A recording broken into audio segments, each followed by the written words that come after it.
In our last video, we took a look at the basic operation of the Hemisphere Suite firmware for Ornament Crime. This alternative set of modes breathes a new and different life into one of the favorite modules in Eurorack. The first two modes in that long list are ADSR and AD envelopes, two classics with some interesting quirks. The first mode in the Hemisphere Suite is the ADSR mode. A classic linear envelope with a 0 to 5 volt range, ADSR operates like any basic 4-stage envelope.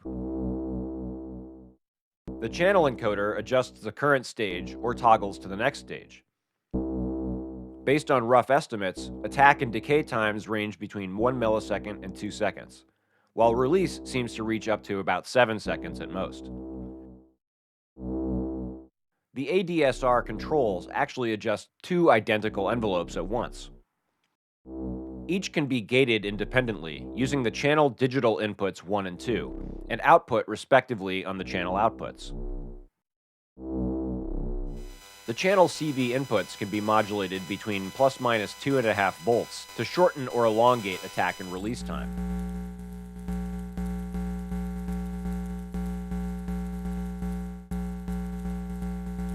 ADSR mode can be used for common envelope uses like modulating VCAs, or maybe modulating stereo channels triggered independently using the dual channel envelopes. ASR envelopes can be great for bass or percussion sounds, and a bit of stepped modulation of the release time might make them a bit more compelling.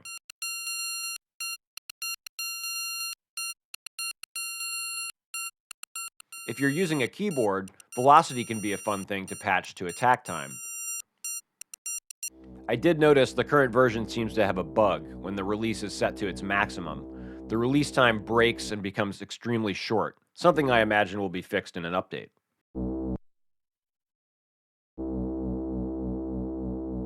Similar to ADSR mode, AD mode is a linear rise and fall function, an attack-decay envelope. Unlike the gated ADSR, the AD only cares about the onset of a gate or trigger. Like the ADSR, the channel encoder can adjust stage time or toggle between stages. Each stage ranges from 0 to 1960 milliseconds, and the CV inputs can be used to modulate the attack and decay times. Unlike the ADSR mode, however, AD mode contains only a single envelope. The channel trigger 1 is used to trigger the AD envelope. Trigger 2 is used to trigger the envelope in reverse. Channel output A outputs the rising and falling signal, while output B sends a trigger at the end of the attack-decay cycle. Attack-decay envelopes are great for drums, percussion, and simple sequencer-friendly shapes. They can also be great for sound effects like rises and falls.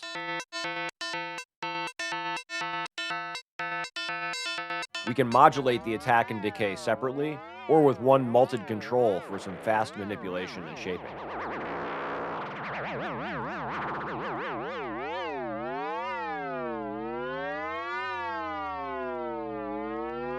We can use the end-of-cycle trigger to route the envelope back into trigger itself as it completes its cycle, turning it into an adjustable unipolar LFO. This works fine until the envelope lengths reach their shortest extremes, at which point the end-of-cycle trigger breaks. Another quirk that might be fixable, but could be musically useful as well.